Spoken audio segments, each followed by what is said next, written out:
Hey everybody, welcome back to Bish's RV. If first time joining us, hi, I'm Josh the RV Nerd. I'll be your little bit of a guide today. A little bit of a guide, whatever. Rolling with it. I don't even care.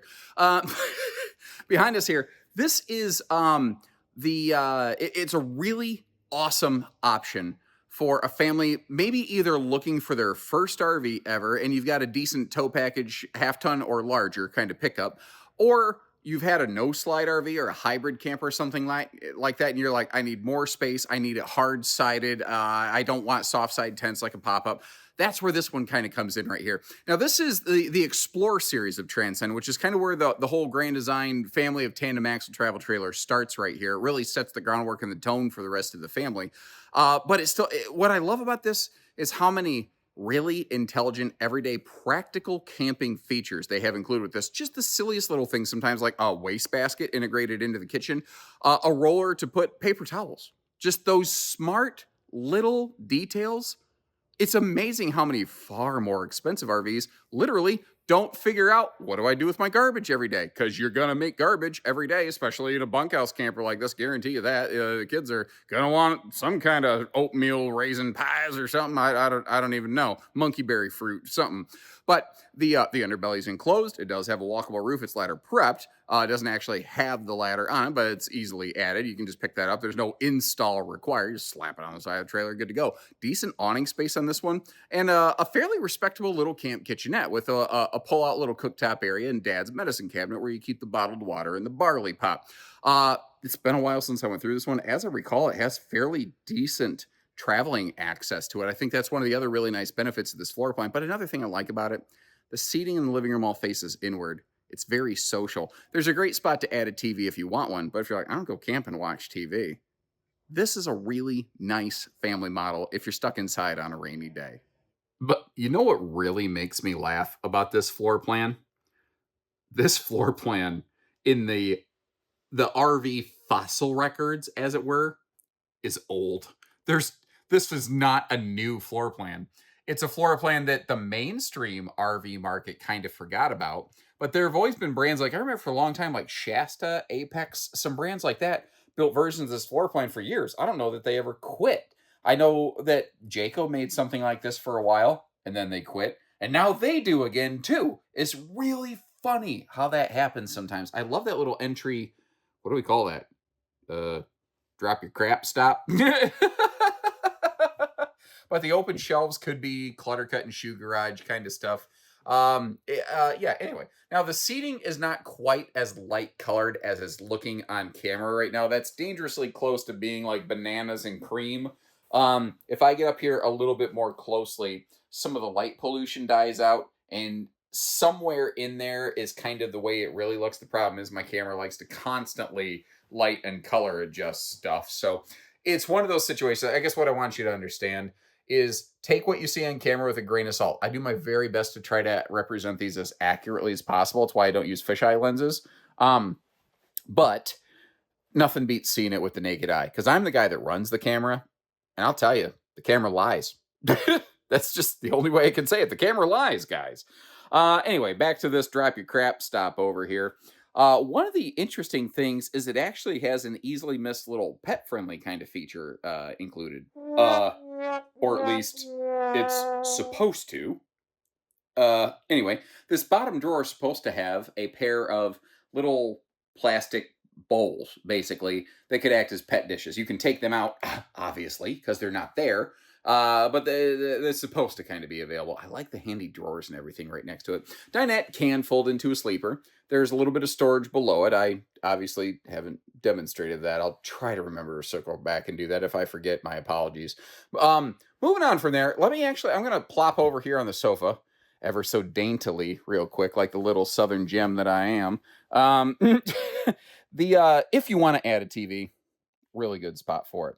And when you sit down here, if you're sitting at the sofa, I'm actually kind of standing over the sofa. If I sit down at the sofa, the window coverage on the campsite is not amazing, but it's not nothing. It's kind of just enough. Notice you got that little window up in the bedroom. You actually kind of get to cheat and enjoy on the campsite a little bit too. The entry door is privacy shade prepped, by the way, so kind of keep that in mind. What this RV doesn't have is windows over here on the sidewall in the bunk area, which would be really nice And that's a symptom of the fact that this is the most price sensitive series of Grand Design tandem axle travel trailer. They would rather have windows here. But what people don't realize is, it sounds insane, but windows and lights, actually, by the time you have total materials, labor, install, everything, windows and lights are two of the most expensive things in RVs.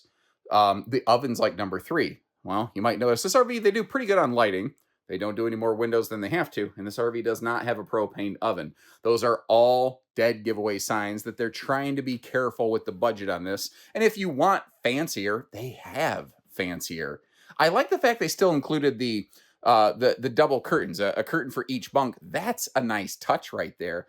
And there's some really nice daily feature practicality functions, especially in the kitchen area, that we'll get to. But they're not going to do more than they necessarily have to here, so that you're not paying more than you have to. If you're like, yeah, but I would pay more to get more. Well, that's called a Transcend, not a Transcend Xplor. So they do both. A lot of jackknife sofas have storage below them, but it's hard to get to. So I appreciate that they included those drawers there. The thing is, I guess this isn't technically a jackknife sofa. Now, you may have noticed how it does have this folding armrest back here. But if you grab this, this is actually a rollover sleeper sofa, very similar to a toy hauler. Now, the idea here is that when you do have it down in the sleeper position, obviously that rests flat when I don't flick it open. When you have it in the sleeper position, you want to drop those extra little legs right there for support. So it's a little bit wider. It's not necessarily a longer sleeper, but that's absolutely not the most comfortable and not the largest sleeping space in the RV. It is a small sleeper for a small person or a big dog. I do appreciate, I just kind of keyed into the fact that they do not have the peekaboo, I smell you bathroom door. One little thing you might consider doing is maybe actually swapping out this door handle for one that locks, especially if you're a parent who needs a little bit of privacy space. Every now and then, you just need a little moment of sanity, don't you? Now, in the Xplor series, it's a basic plastic toilet bowl. You know, it's nothing, no real porcelain, no fancy stuff here. But the fact is, it works just fine, doing what you got to do down there. And you can see plenty of legroom around it. No issues with that. Rectangular shower as well. They did find they were able to avoid, if I could use words, the radius shower that a lot of brands bump into. It's become less common, but it still happens. These are 6.5 foot tall from floor to ceiling, though. What that means is my head is in the skylight. Now I'm a little over 6 foot tall, and they definitely do not have any special vent fan here in the bathroom. The absolute basics, just the facts fan, ma'am. We also have these guys who have had one too many drinks and are looking for a fist fight over here to hold your towels for you when you get out of the shower, which is awful nice. Silly thing, but the fact that it actually has a medicine cabinet and not just a mirror glued to the wall, I appreciate. Doesn't have a lot of counter space, but again, it's a small, simple, basic camper. That's just kind of how it goes. Moving forward right here, once again, just a quick note pointing out the campsite window coverage, because that is one of the things this model does really well. There are other models out in the industry, plenty of them. They have a full big super slide and they look and feel bigger inside, but they almost always have all the windows in the slide out on the driver's side of the camper. So having the conversational seating across from one another and having the windows on the campsite, those are the reasons you might choose this floor plan over another bunkhouse. You know, sometimes people are like, why would I go with this over that? Well, that maybe right there, maybe those are a couple reasons that kind of resonate with you. I don't know. Found the dog dish. Yeah, last Transcend I was in, the dog dishes were located where I thought they were located earlier in this video. Apparently now they're over here. Here's the thing that I've learned. You could put them a couple places. You could put them right up your ear. Moving on. Anyway, moving on from there, we have ourselves that 12-volt compressor fridge. If you're ever not sure what size one is, if you're seeing it in person, usually you can just check these little fact tags up here. 10.7 cubic foot here. The reason I want to point that out is, and I want you to know how to shop for an RV, even if you're not just watching one of my videos, is there are a large number of RV manufacturers who are quietly shrinking their RV sizes from 10 to 8 cubic feet to help offset cost vectors to try to make RVs more affordable. and that's okay as long as you know what you're getting. The problem is whenever that stuff happens, in my experience, it's usually done hoping you don't catch it, and that by the time you realize, it's too late and the money's already been spent. So I just want to forewarn and forearm you. And if you happen to bump into an RV salesperson, either at one of our stores or somewhere else, who doesn't know for whatever reason, tell them go look in the tag in the fridge. And if they won't do that, I wouldn't buy from them, because that's probably a person who's too lazy to take care of you the right way. All they want is for you to say yes, get your money, and then they're gone. They're on to the next one. So again, that's true. I don't care where you shop. I personally just feel that way. That's just my nerdy 2 cents. Moving around here, the bedroom up front, private, true queen bed. Well, okay, let's talk about privacy. It's not a pocket sliding door. This is a Transcend Xplor, so we have a curtain. So you can definitely still hear everybody. You can break the visual line of sight, which is not nothing. It's nice, but it's not a full-on true private kind of situation. Now over here, because they don't really have drawers in this side over here is dresser storage. You have an open top pocket with the basically it's got about a 3 knuckle deep lip to keep stuff from falling out. You see, you got the extra bar. You do have some hanging closet storage over here, though. So it's not that you have none. It's just that you have some on one side and not the other. Now, a couple other things before I forget. Why did they do that? Okay, there's something here I don't understand. TV hookups mounted on the sidewall. Now, very few people are ever going to put a TV in this. But if they did, why wouldn't you want them on the wall over here? And the thing is, this is a 3-inch thick, framed out, hollow wall. It's very easy to run wiring through that. I don't get why the TV hookups are not over here. Maybe there's something I don't understand, but I obviously don't understand. Anyway, there is, by the way, a heat vent here into the bedroom. It's crazy how many RVs leave that out. And your fuse box is located up here in the bedroom as far away from the kids as possible.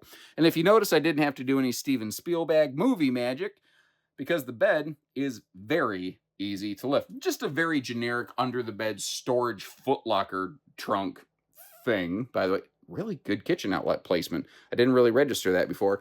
And again, the convenience factors, having the roller holder, I guess, for the paper towels right there, that is very handy. Something else that's really handy is when you can close the slide and get through the camper. Guess what this one does? I bet you didn't have to guess. I bet you already figured it out. This one has really good traveling access. Technically, you shouldn't occupy that sofa in a rack and pinion slide while it's retracted, but everything else is fine. The refrigerator, readily accessible. Kitchen's right behind us. There's no question there. You can use the dining in transit at a stop if you need to. Not to mention all of the sleeping and the bathroom, all easily accessible, readily available with the slide closed. For some folks, it just absolutely doesn't matter. For other folks, that is a make or break factor that this one does very, very well. And if you like how we take the time to show that for you, hit that subscribe button. Let's hop outside. Regarding towing, this would probably by most people be generally considered half-ton towable. I think when you look at the weight category, it fits within your late model tow package half-tons. It is about 31 feet, which once you start getting past 30 foot and especially past 32 foot, you start going, I don't know if I'm comfortable with that. It's still like, I don't think anyone needs to suffer from 1 foot itis, 30 to 31 feet. But you know, to give you a true queen private bedroom and a sofa and a dinette and a slide and bunks and a bathroom, the fact that they smashed all that into 31 feet is actually pretty awesome. Most of the time you start trying to get all of those qualities in a camper and it's going to end up much, much bigger, especially with the good cross breeze window coverage and all the other things we already talked about inside. I don't need to repeat myself any more than I already do. I don't really call this necessarily a docking station. I've sort of been calling it like a connection center because it's a little bit more like electrical kind of stuff. Technically, I guess you do have a city water hookup in here. I guess it's a docking station. I don't know. Maybe just because it looks so minimalistic, it just hit me a little bit different. You might have noticed there's a sticker in there that says inverter prep. It is set up for, I think, at most a 2,000 watt inverter to multiple outlets through the RV. You may notice too, if you look over on the slide out, On the far end, there's a window. On the near end, there's a black rectangle hanging on that white metal. That's a stovetop exhaust vent hood. So it is breathing the hot air out while you're cooking, so you're not cooking yourself inside of the camper. The nose of this, the metal on the nose of this is actually like 67% thicker than the metal on the sidewall. So the whole nose is very like impact, wind buffet assisted, resistant. That's the word that I'm looking for. Jimmy Buffett resistant. Oh, somebody help me. I lost my shaker of salt. Moving on over here. Does anybody remember the every Jimmy Buffett Margaritaville I've visited in the last couple of years? They no longer seem to have their ribs. Oh my Lord, they had some of the best ribs that they now don't. Now look at this. This actually includes an outdoor picnic table, which I think is really, really cool. But what I love about it is that it stores up out of the way. So you're not losing really any storage, no functional storage space. Underbelly of this, it is enclosed to help give you a little bit of that extra seasonal protection. This isn't any kind of Arctic camper. Sometimes people, can you full-time in it? That's up to you. Like, there's no single thing I can point at an RV that says, haha, it's now full-time capable. It's totally up to you. How are you going to take care of it, and what are you willing to tolerate? So I have people ask me that anywhere from 16-foot little single axle campers all the way up through the luxury fifth wheels. There's no actual classification in the RV industry of what defines something as full-time capable. So little random tidbit that for some reason popped into my brain over here. The griddle actually does not need to pull out this far. A lot of people like it when it pulls out further because they feel like it's putting less heat in, like, I'm not going to catch the sidewall on fire. They don't put out that kind of heat regardless, but it is kind of nice when it sticks out a little bit further. It just feels like it's a little bit easier to get to. You don't feel like you're necessarily splattering grease against the wall of your RV. So there's a little clean factor there. The baggage door, you notice how it's got that dark gray. It's actually a different kind of material from the normal backside of a baggage door. It's more heat resistant and flame retardant. Again, they really don't have to do that. It's not code. They don't have to do that. They just do because kind of thing. Walkable roof. We are prepped and ready for ladder and camera. But frankly, you can put a backup camera on any RV, whether it's, quote, prepped or not. That's just kind of, it's one of those things that the suppliers who sell backup cameras and RVs realized that if they gave people the idea that you could buy a camera and then scared you into doing it, because if you didn't, then you might break your camper, kill somebody, whatever. Well, then they might be able to sell more cameras. So that's why the whole backup camera prep thing came about. Now, interesting thing, if you get a chance to see one of these under some really clear light, walk right down the side of it, and you'll notice how the skin doesn't actually have a really glossy shine to it. That's because the skin actually has an anti-scratch application on it to so that, like, if you're pulling into a campsite that has low-hanging tree branches or something and it rakes down the side of your RV, you have better odds of it not leaving a scratch signature all the way down your camper. Kind of nice. So thanks again for tuning in, everybody. Double check the links in the video description if you're curious or serious. If you're wondering, like, hey, what's the price tag on this thing, Ron? We don't have our actual discounted sale price listed. I wish we did, but we can't. We are only allowed to list MSRP on one of these, so keep that in mind. And if we can do better, we absolutely will. We don't sell for MSRP. We have a discounted price. We just can't publish it. Hopefully that is clear enough. Anyway, other builders also make a very similar layout to this. If I've had a chance to put the camera on one or two, like, I know for a fact I have a Jayco version of this floor plan. If you just want to see something else before you go dropping a bunch of money, check the links down there. Take a look at another video. Spend another 20, 30 minutes before you spend a whole lot of money, potentially. Never know. Might be worth it. In the end, whatever you choose, thanks for tuning in today. So take care, stay safe, have fun, and happy camping, everyone.